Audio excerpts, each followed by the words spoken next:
Episode 658. We're getting close to Halloween. Spooky.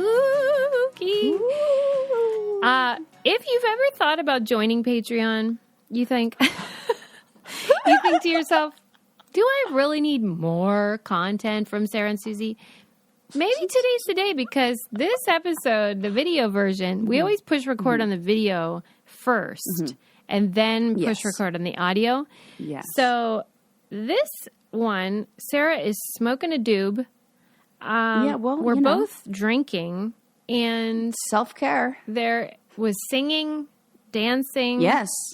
There was all of the above. Yeah. So interactions with animals, wildlife. Wildlife. So you just think about it. If you're like, I'll give it a try. Maybe today's the day. Okay. Yeah, I hope there aren't interactions with wildlife throughout our episode. First thing I have to say is good morning to everyone except Kanye West. Fuck that guy. Oh my God. I'm mad at him for a new thing every day. Yeah. Mainly the bigotry, though. Well, I mean, okay, yeah. I mean, God damn it. And I'm mostly mad. You know how, like, when we watch the challenge stuff, like, I get mad at, like, Wes and Johnny and stuff, but really I'm mad at, like, the powers that be that sort of orchestrate it and create this incentivized situation. It's similar with Kanye, where, yes, he is being bigoted and terrible and anti-Semitic, and I stand with the Jews, obviously. But quit putting him on television, propping him up as a genius. Quit doing collabs and Gap and Adidas and anyone else. Quit doing it. Wait, I didn't even know about what did he say? Oh, don't say I love it. How but you I were didn't like even know. Totally fine with this rant. No, last thing I checked. Here's what I heard was the White Lives Matter shirt that he wore to Paris Fashion Week. That was bad. Disgusting. And then I read this morning that he showed the executives at Adidas basically porn. Oh, wow. Which I didn't to even me know that. is like assaulting them. Like, that's exposing. not okay. That counts. And you can't force somebody to watch pornography or like expose them to that against their wishes or without their consent. Without their consent. I didn't even know about that. I'm referring to his tweets. Well, and I didn't even know about the tweets. The tweets were that he was going to go, quote, DEFCON on Jewish people. What? Yeah. And he then did a separate tweet where he said, who do you think started cancel culture? Which they did not take down because it's not explicit enough. But what he means is who killed Jesus. That's what he means, that Jewish people killed Jesus. That's it's not true, by the way. The Romans did. But this is a very popular Christian lie that is embraced, that the Jews killed Jesus. And Kanye's this outspoken, quote-unquote Christian. He's not.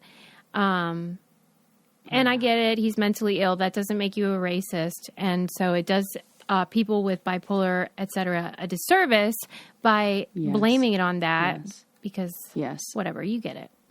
I'm mad about it. It's disgusting. Yeah, and I'm mostly mad that people keep like, well, but he's a genius, so we're going to collaborate with him on his goddamn hoodies and stuff. No. Yeah. That's rewarding him. Yeah. And it's also excusing or saying nothing is agreeing. Yeah. And Kanye West, okay, there are 15 million Jews worldwide. He has 30 million followers. That is disgusting. There is not a lot of Jewish people in the world. And for him to amplify this message to all those people is very harmful and scary and can incite violence and be very horrible. I'm really glad they took him off Twitter. Yeah, me too. Thanks for coming to my TED Talk about that. Yeah. So upsetting to me. Wow, I didn't even know all of that. I know. It's so upsetting. That's it's hard the stuff to keep that's up. Right. It's like this, it's, oh God. When I read really this gross. book, I forget the name of it now. It's on my Goodreads, but it was about how oftentimes Jewish prejudice, discrimination, anti-Semitism isn't taken as seriously as other forms of racism because there's this perception that they are powerful and unaffected.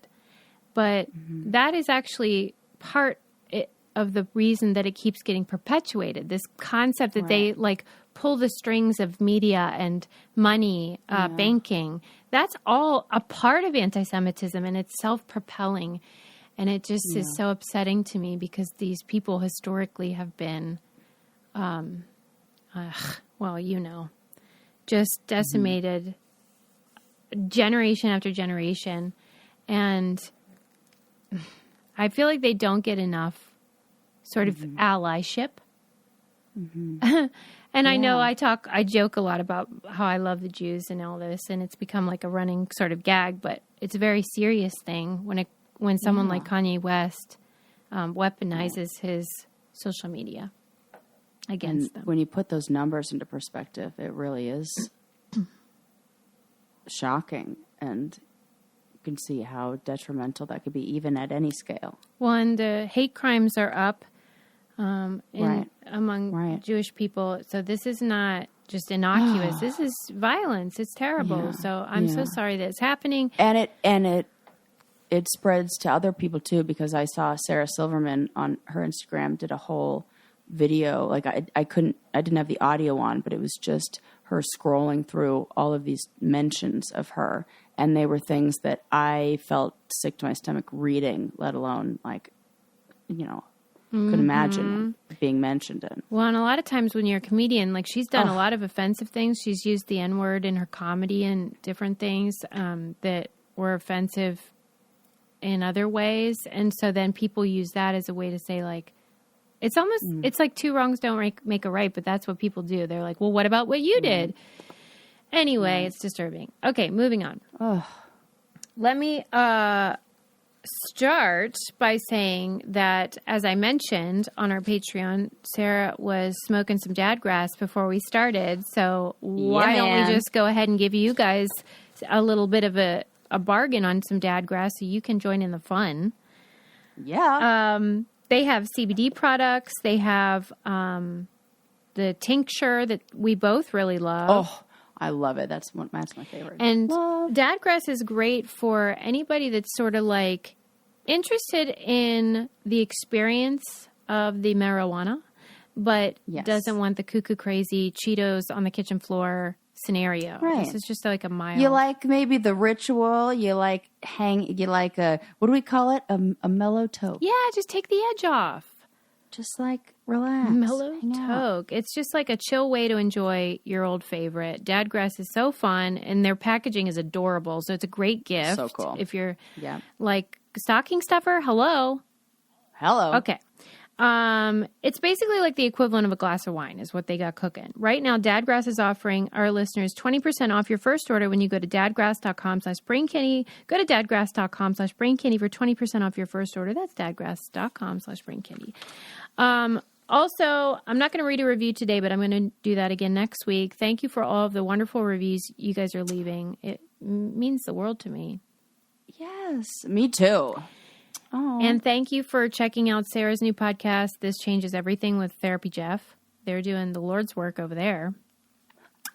It's like, all the advice you didn't even know you need. Yeah, no, and we all need it, frankly.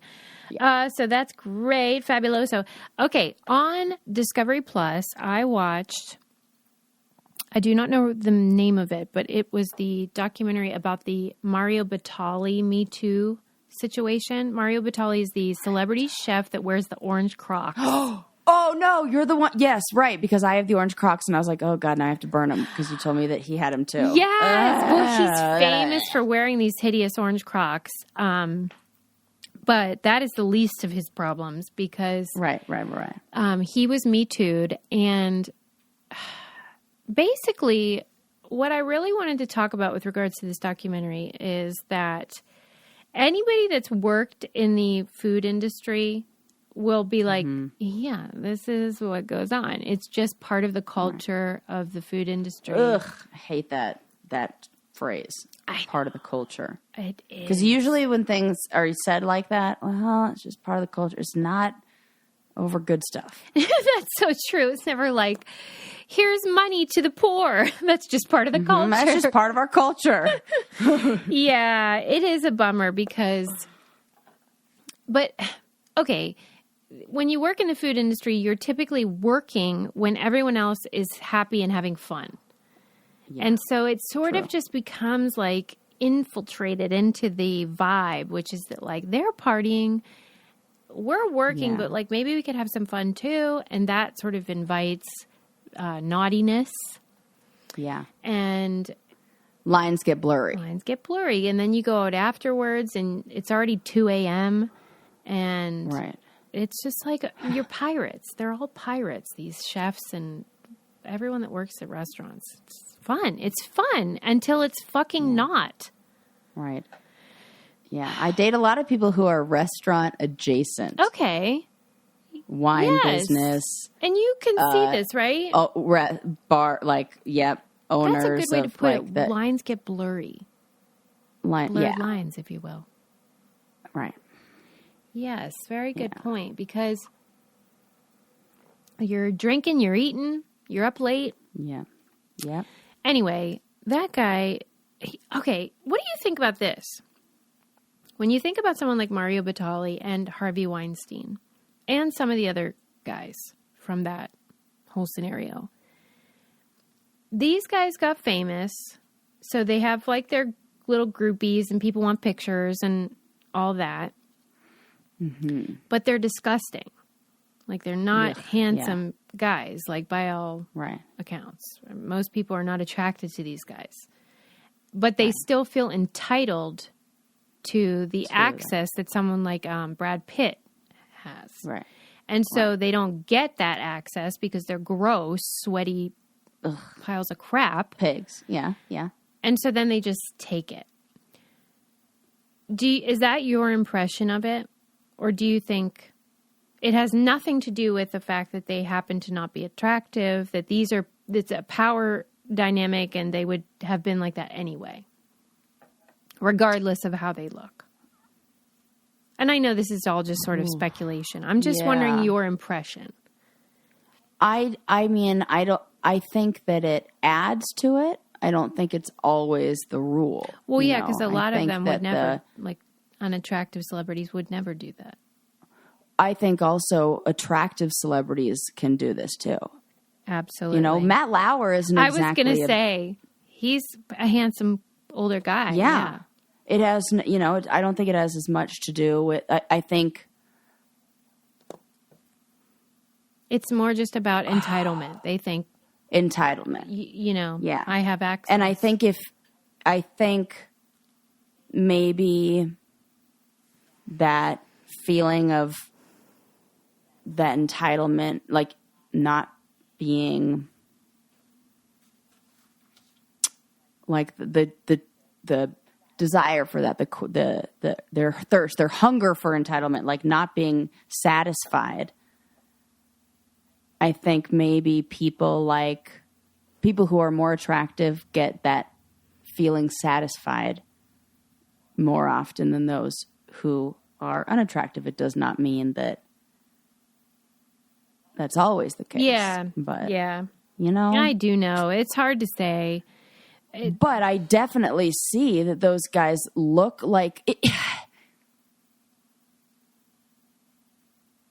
It feels like power to them equals access. Mm-hmm.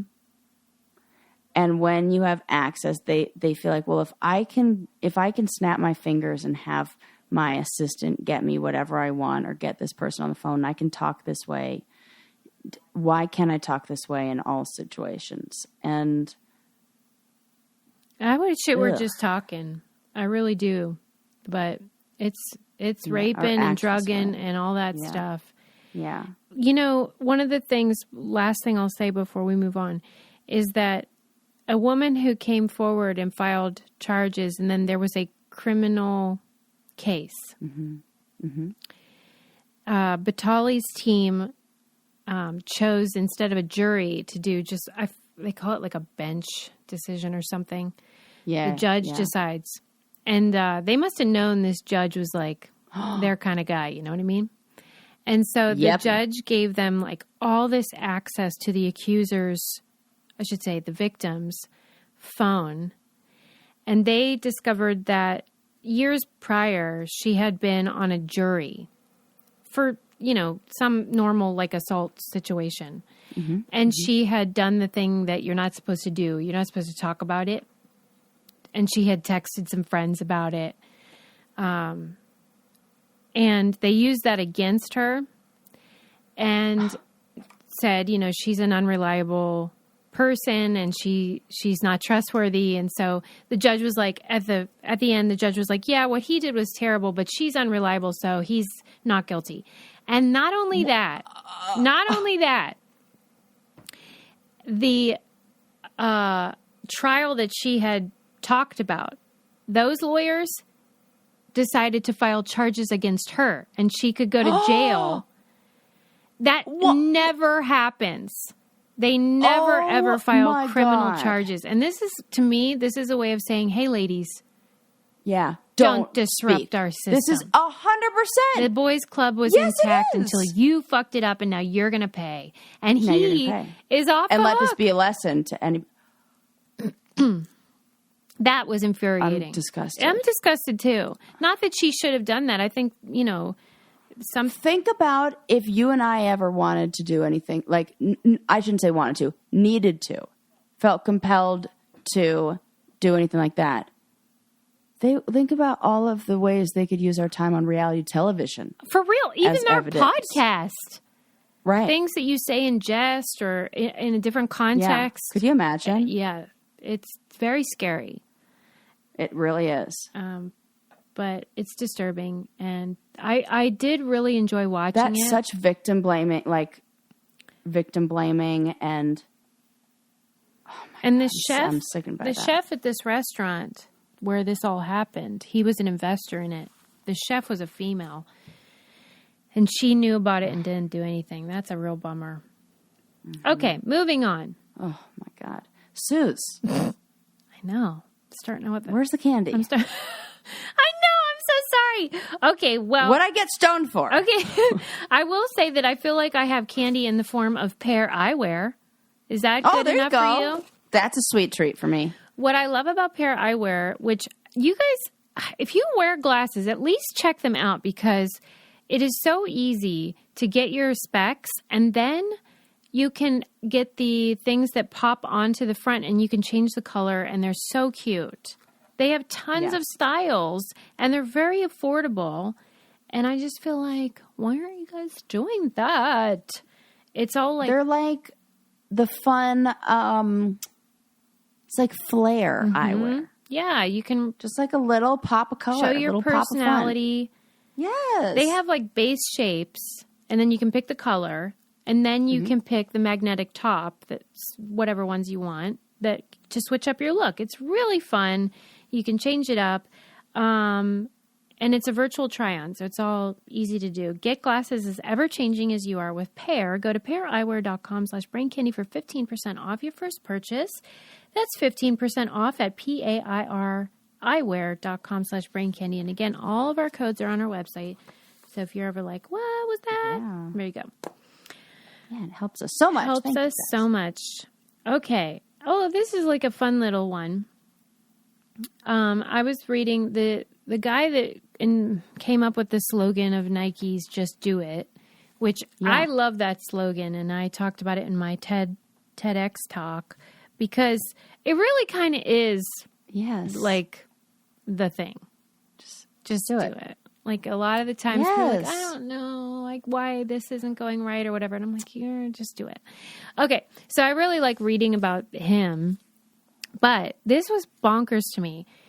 When they were talking about him dying, they were sort of like talking about his story and everything. And where he came up with that slogan came from, this is crazy, a death row inmate who was about to be electrocuted. And he goes, all right, everybody, let's just do it.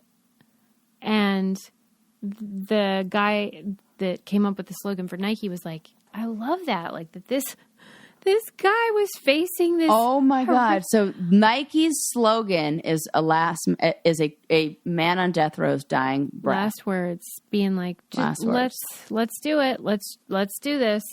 And that the guy was inspired by this concept of like, no matter what you're facing, you just go for it. Okay. Well, I mean, I appreciate that idea, but that is crazy to me.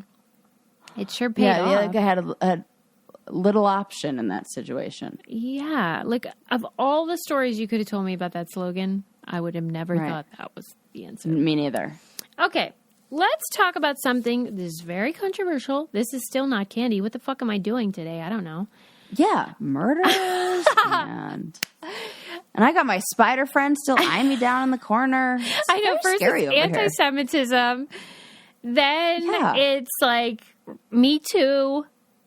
Yeah. I'm sorry. Then a little murder to lighten the mood. I'm dark today. I don't know why. It's probably because it's October. Yeah.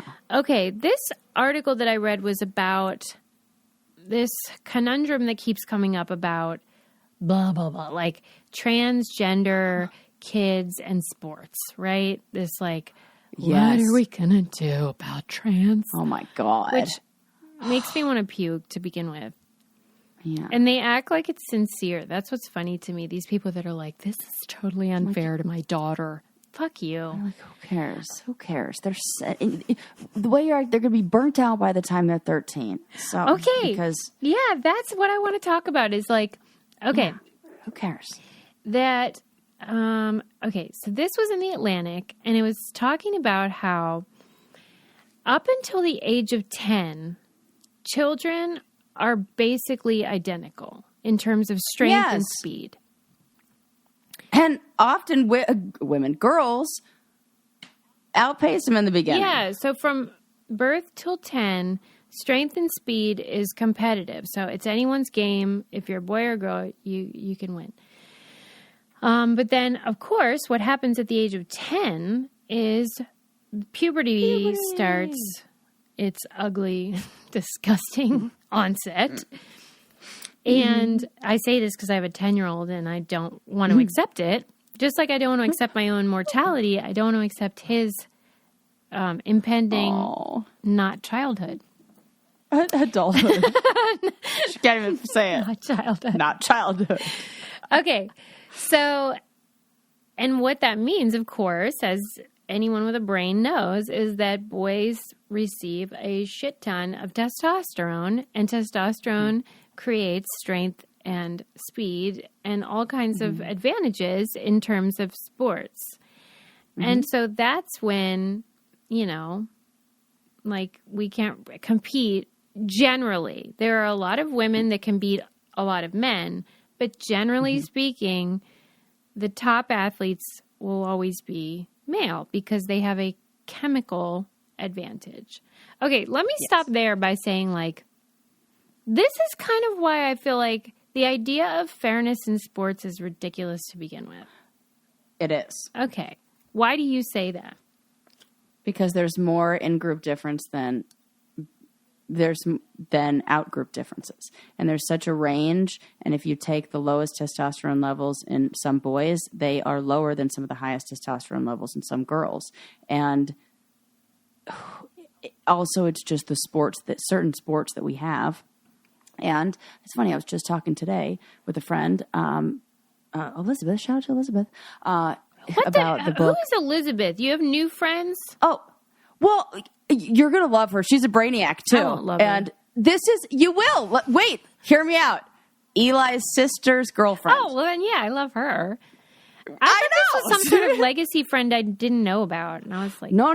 This is new friend. Okay, but a new friend. New friend. Eli, that's brainiac. Fun. That's fun. Reader had all the... Basically, our entire... She's going to be blushing right now because I know what she's like. Had all of our Brain Candy book club picks on her bookshelf. I was like, okay, we read that. All right, Elizabeth. Are you in our book club? Yeah, so then she's my she friend, gets an honorary too. membership. We just like, all right. So we were just talking about, because we were talking about this book, The Sports Gene by David Epstein. Love it.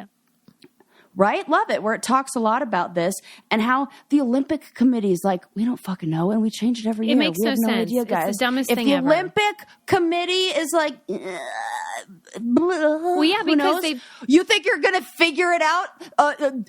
Small town, like mother, like. Well, and what it really speaks high school to, education. Come on. What it really speaks to is like all the Gen Z people that are like, it's not a binary, it's a spectrum, and that we all fall on the spectrum. Yes. And what we need are more inclusive sports. Yeah, and that it's like there's no this is because when they started making the rules about like testosterone amounts in women, and this was their like sort of subtle way of not letting trans people compete with cis people. Some cis people didn't qualify anymore because their testosterone levels happen to be high. Right.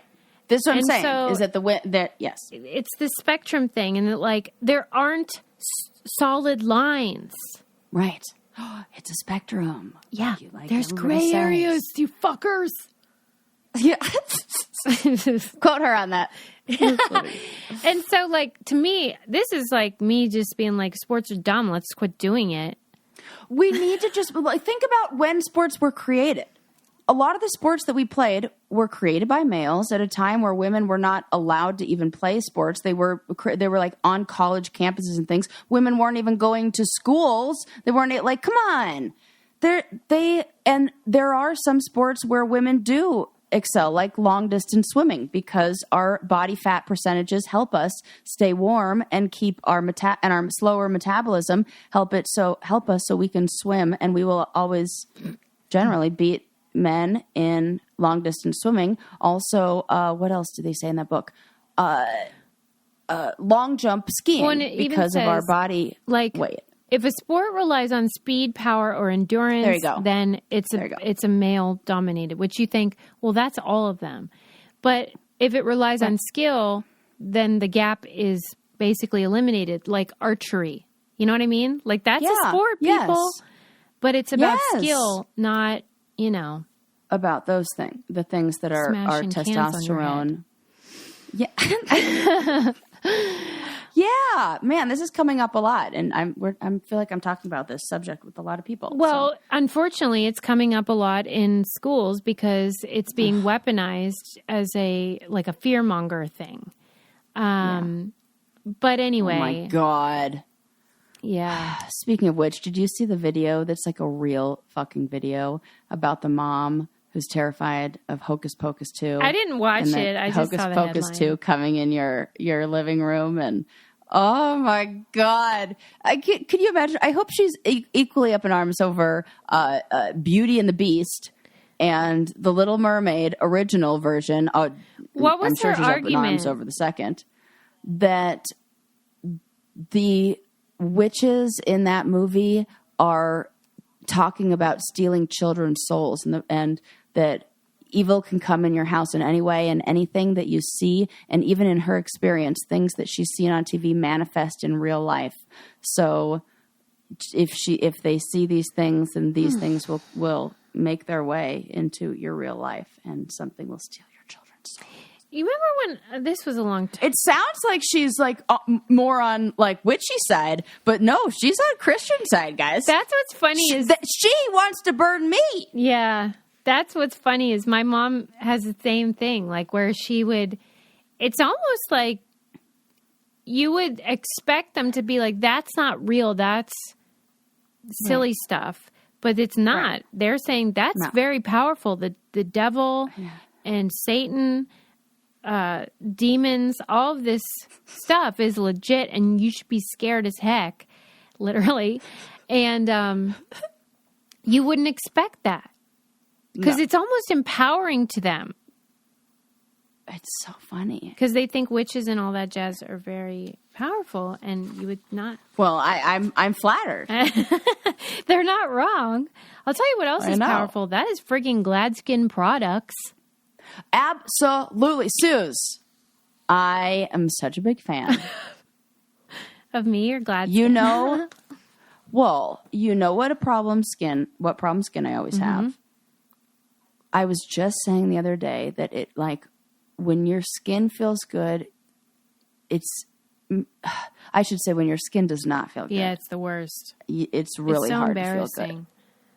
Yeah, and even just uncomfortable, like itchy, and especially this time of year when the season changes. So I have started using a skincare product that protects my skin biome. Yeah. Thank you very much. I love that about it. That is a priority. We learned about this in the book Clean that we read. Yes, James Hamblin talks about it, and it's so important to me. And I had like a patch right here, and I put that eczema cream on it. 2 days. It was no problem at all. Yes. And they have stuff for acne, rosacea, and like these are gentle products. So they have, you can use stuff on your kids. Kids struggle with that itchiness and discomfort from eczema as well. Of course, some people think only kids do, but really it can be all ages. It's so uncomfortable. And they use, like Sarah said, the microbial balance, which is a protein that restores the good and bad bacteria, which we're only really starting to learn about now. Yes. And it's steroid free, so it's not harsh. So if you're frustrated with your treatment options, don't wait to try GladSkin. They're offering our listeners 15% off plus free shipping on your first order at gladskin.com/braincandy. That's gladskin.com/braincandy for 15% off plus free shipping. Gladskin.com/braincandy. I think you guys will love it. Okay, so anyway. I feel like they should. Why isn't the tagline, "You'll be glad you did"? Yeah, we're here all day, GladSkin. Do I need... if you want some tips. There you go. You'll be glad you did. Just sounds like that's like... Yeah. You're welcome. See, they do for me, now I give to them. This is, okay, so I'm like looking at my notes from this gender and sports thing. This is pretty remarkable. Yeah. Like, the best track and field female, Allison Felix. Yeah. 11-time Olympic medalist. Like, she's amazing. Yeah. She got a 400-meter time of 49.26, whatever that means. In just the 2022 season, that would have put her 689th on the boys' high school performance list. What? That's how big the difference is. We suck. Right? Like when it comes to... I would make fun of us too. Yeah. That's... Okay, we can't do that. Yeah. Right. Whatever. We can... I'll fucking outswim all y'all. Well, the article... And I always do. In every challenge. Yeah. Proof. Losers. Yeah, that's right. I always outswim those guys in cold water. They can't do it. And they're always like... This article was making the argument that, like, separating by gender is important. And that, you know, if we didn't, then people like Allison... She would... Yeah. Right. We would fall between... Right. We wouldn't get to see the women who... Yeah. And he was saying, let's keep them together until the age of 10. So we have, like, different... What do they call that? Like, separate... Yeah. For even kids, that's not necessary. Why don't we keep it together until 10, then And in fact, keeping it together until the 10 would probably teach a lot of really good skills, teach boys how to play with girls better, maybe give them a little more respect when the girls on the team were just as good and like they didn't phrases like, you know, you throw like a girl wouldn't be a thing. Yeah.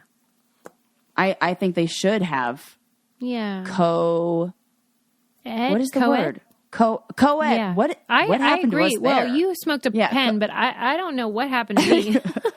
You're smoking dadgrass over there. I don't know what the heck I'm doing. Oh, that's funny. But I just feel like I would love to have the conversation more. I feel like it's shut down on both sides, that like progressives are mad, like, stop talking about it. And then conservatives are just like, keep it separate. Everything's terrible. There's no such thing as in between. It's black and white. Right. So right. I just think it's complicated. I'm telling you, the answer is new sports. I love this. The answer, there are these sports. There are sports that are out now that they're only... I feel like people don't starting. Want that. They don't. You know what I mean? Like, they're resisting it because then... They don't want an even playing field. We talked about this a long time ago. That there was a sport. Yes, I forget the where name you had of to, it. like, stand in one. Yeah, it had a funny name too. But it catered to both, and there were positions, and everybody had to play like each position. There were positions where I'll tell you what, it's like not being the lower challenge. to the ground. Right, it's definitely not that. That's the Not opposite that at of all. fair. It is. It's all based on strength and long distance, and unless it was puzzles. Let me. I'm looking through my list and being like, what is not dark? Because where's a poo story when you need it? I really feel like what happened? You know to me? what? Last week I really could have set that Cameroon up as like a poo story, kind of. Like I did say it was like a lake farting, but I could have set that one up better to sound more like on brand for us. No, I think you did great. I really did. I really did. Okay. Yeah, that's a funny joke. I think so too. All right. Well, this isn't candy either, but I just want to know your opinion. Because you know how I said when you want to know that. I said recently on the show that, like, you know when people say, like, don't stigmatize mental illness, and I'm like, we're not stigmatizing mental illness. We're stigmatizing the way that people can behave and treat other people when they have it. Do you remember that? Yeah. Yes, I do. What are you thinking right now? Yeah, but I'm trying to think. I'm thinking, like, when did we stigmatize mental illness? Oh, my God. That's what everyone always talks about. Like, I'm so glad people are coming forward now is saying that they're depressed or anxious or whatever. That now, like, Simone Biles. Oh, you mean like not we, like you and me. Oh, no, You're talking we society. as in... okay. I don't know. I was like, is this a bad review we're reading? What are we talking about? We? Like, I don't know. When you said people don't like that we are stigmatizing mental illness, and I was like, do we do that? You're like, I didn't think I ever did that. I know. I was like, it's like my job not to do that. I literally went into the field of profession of not doing that. Sorry, it's the digress. No, like the Simone Biles thing where everyone's like, thank God Correct. people are coming forward, whatever. We've absolutely stigmatized mental illness. We being society. Yes. I'm with you. I'm on board now. Okay. So then I said, I don't think anyone ever stigmatized mental illness. I feel like what's stigmatized is the shitty things that can happen sometimes, hashtag not all people, when someone with mental illness like mistreats or is violent or whatever, and then that becomes what's stigmatized, and then sometimes they get conflated. Okay. So there was this really interesting article in the New York Times about this man who...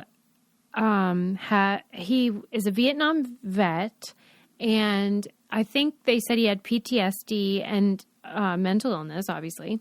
And he had created in his mind this hotel that he believed existed at a very specific place in New York. And he would manifest and create these very real in his mind narratives of violent things that were happening at that hotel. And he would every day, sometimes several times a day, call 911 and say, I'm reporting a crime. Here's what's happening and here's where it is. And it was always the same place that didn't exist. The address existed, but the hotel didn't. And hundreds and hundreds of calls to 911. Which we all know is illegal and like disruptive to do because no matter how many times he calls, they are legally required to go to that address.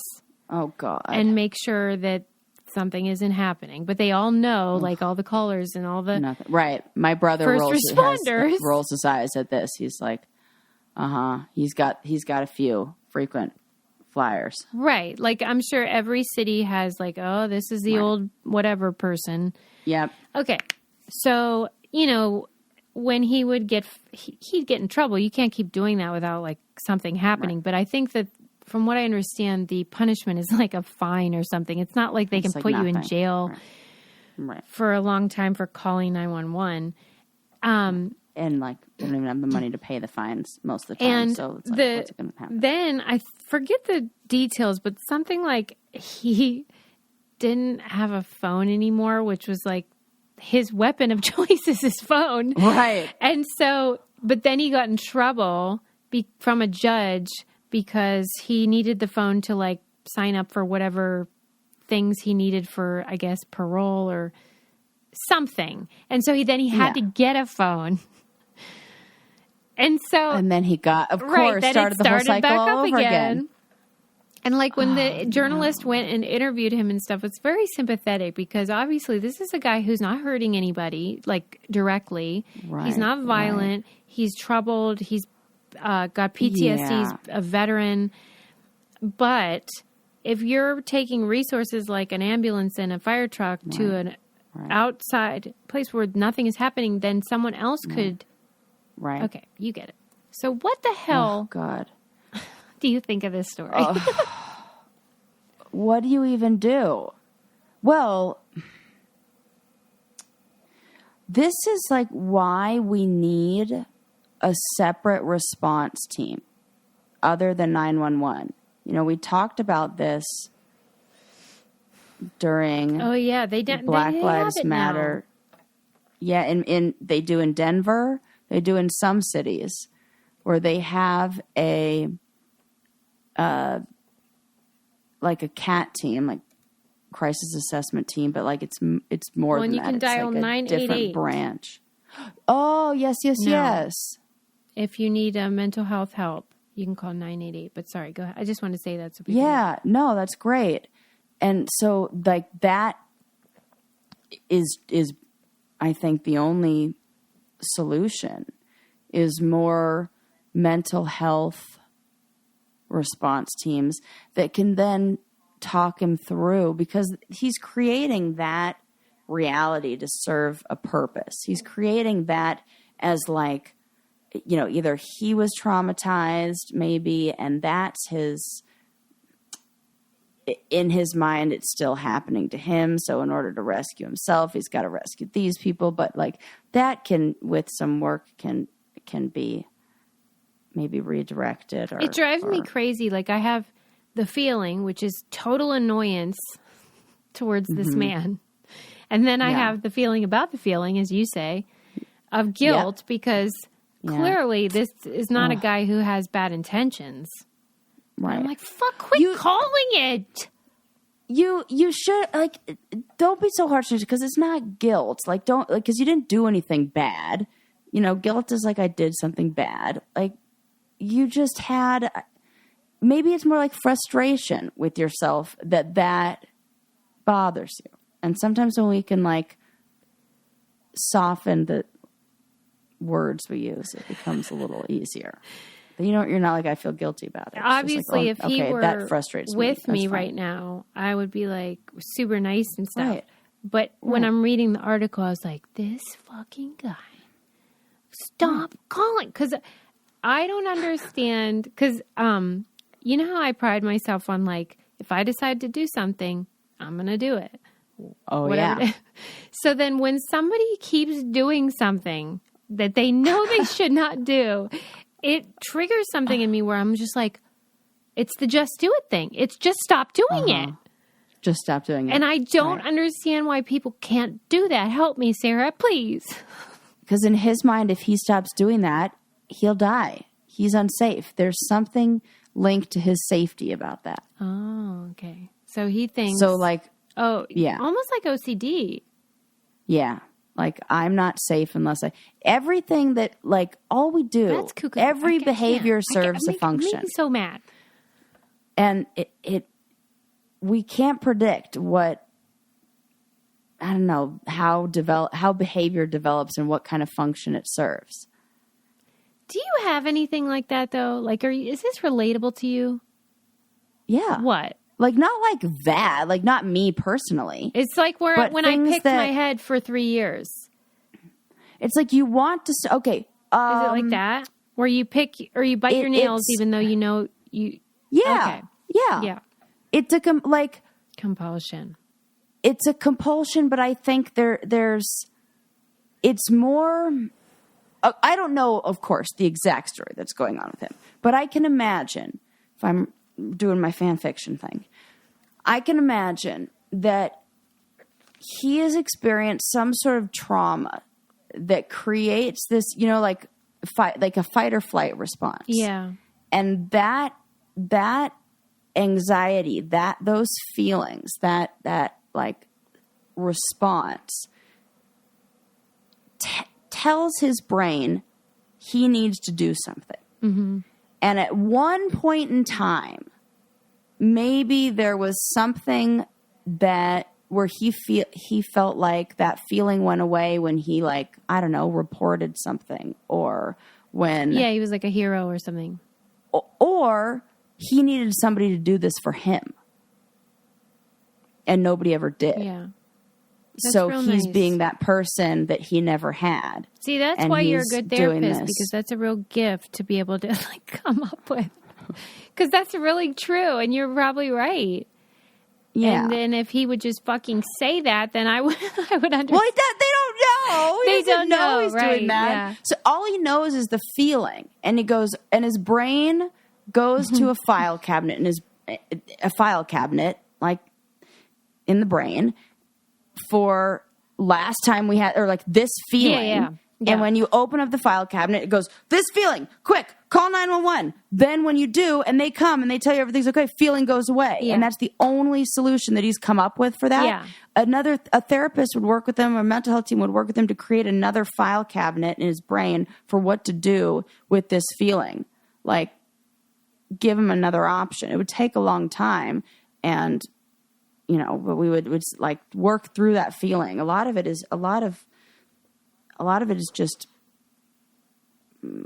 managing emotions and emotional reactivity, or like regulating our emotions. Well, and like, no matter what my fucking damage is, the real issue is that if we had funding for mental health services, especially for veterans and people that have been of service to this country and then get alienated, then a lot of this could be remedied. So believe me, he is not the problem. The problem is systemic, and I definitely see that. I also see that sometimes when we deal with something, sometimes we need a little bit of support. And that's why I'm very excited about the Shed the Silence campaign to normalize female hair struggles, which, don't I know it? Yes. I am so into this campaign. As you guys know, I had a hair situation, and it's like this thing where a lot of people, mine was from a, tragic bleach scenario, but a lot of people have it from hormonal changes, pregnancy, stress, illness, and then feel very alone, and they feel very isolated, and it feels like your identity is being stripped from you. I was just going to say.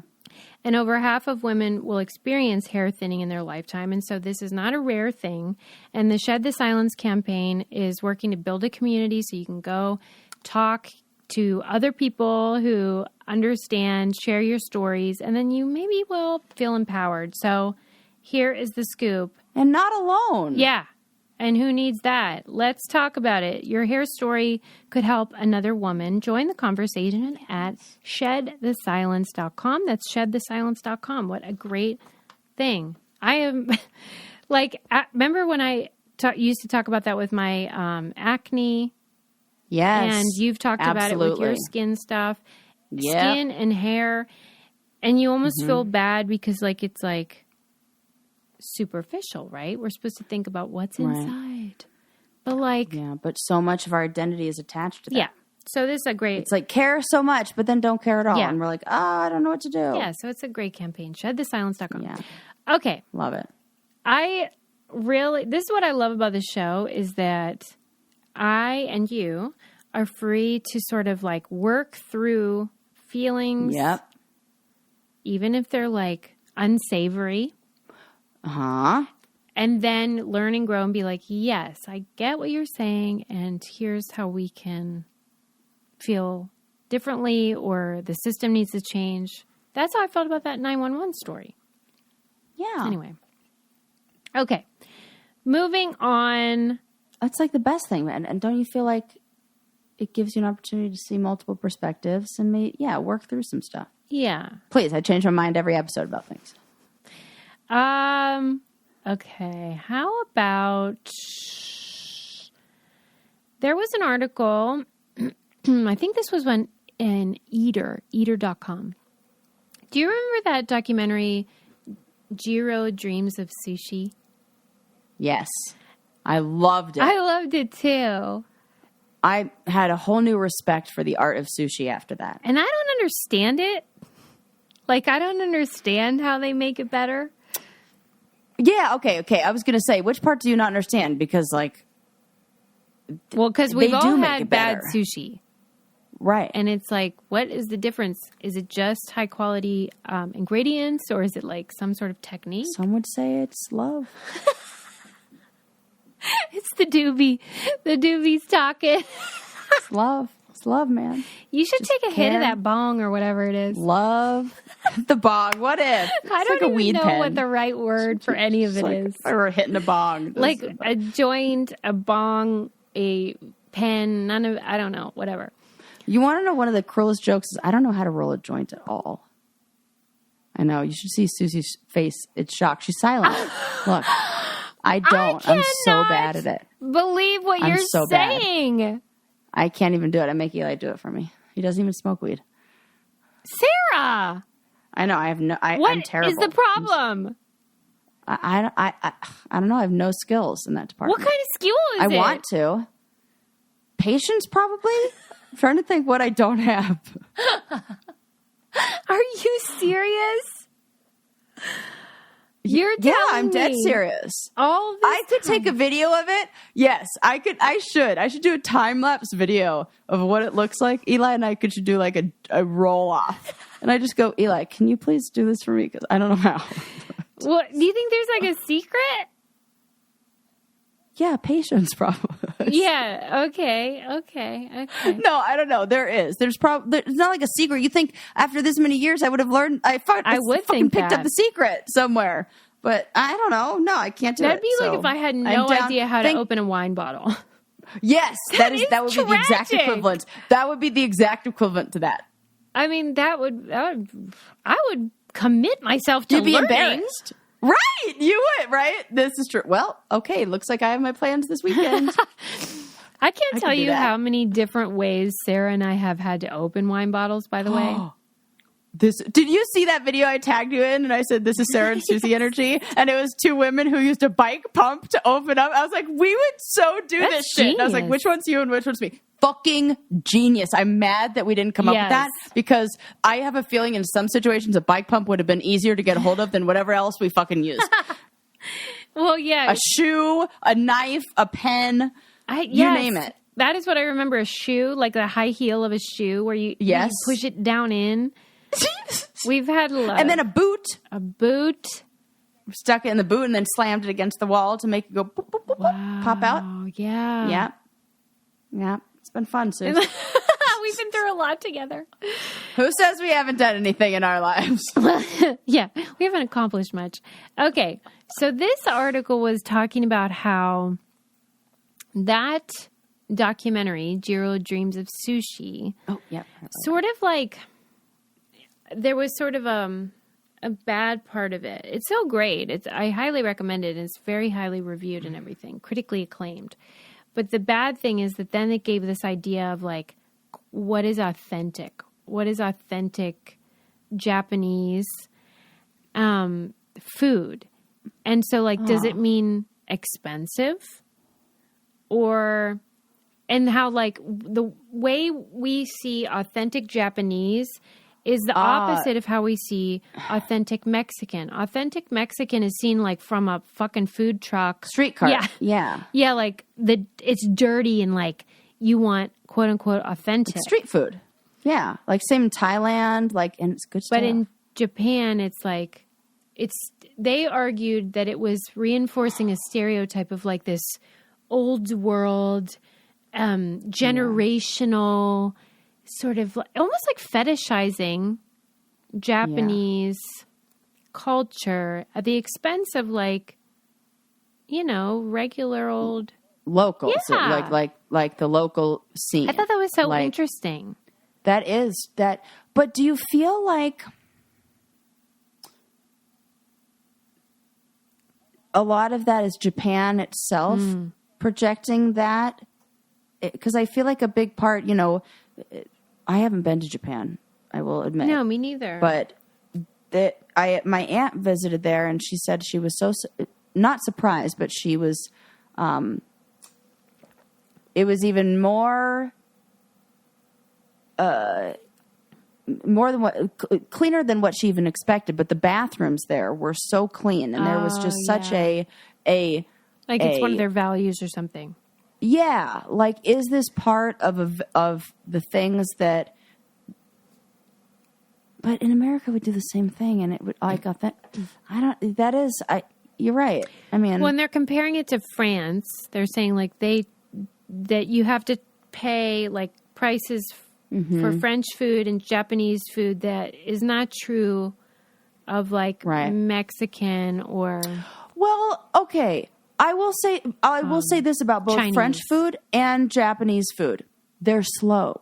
The process of making it is slow. And anytime something becomes slow, like the process of That's interesting. It takes time, you're going to pay for the time that it takes to do it.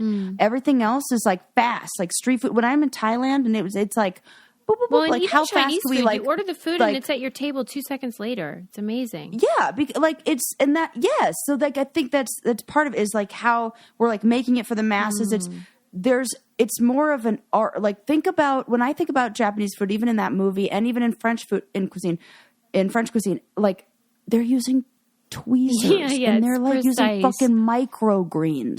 They're like, and if you're getting out a dropper to drop little, that has a very different feeling that I think it, there may be what it's doing is exactly what the article is saying, or what you're saying. It's creating a false representation of what authentic. Yeah, it called it a Japanese food like a hierarchy of taste and like a class hierarchy that reinforces the hierarchy of immigrant groups. So like Japanese people are seen on a different level than whatever. And they argued that the condo effect did the same thing. It exoticized and fetishized that culture. Yeah, I would agree. And that the idea of authenticity is subjective, and so they need to stop acting like it's black and white. I don't know. I thought it was interesting. Let's wind it down, Sarah. You seem tired. The doobies. No, stop. Now it's all worn off, so now I'm good. But now I'm interested to know more about what somebody from Japan would consider authentic Japanese food. Yeah, what do they say? I am more. That's what I want to know. Is it Benihana? Because I love Benihana. I like. Did I tell you how? It's not California rolls. Like 7 years ago, I did a tweet about how like there. I think it's funny that there's never ever a female hibachi chef. Like why? Why are there no female hibachi chefs ever? Have you ever had one? What?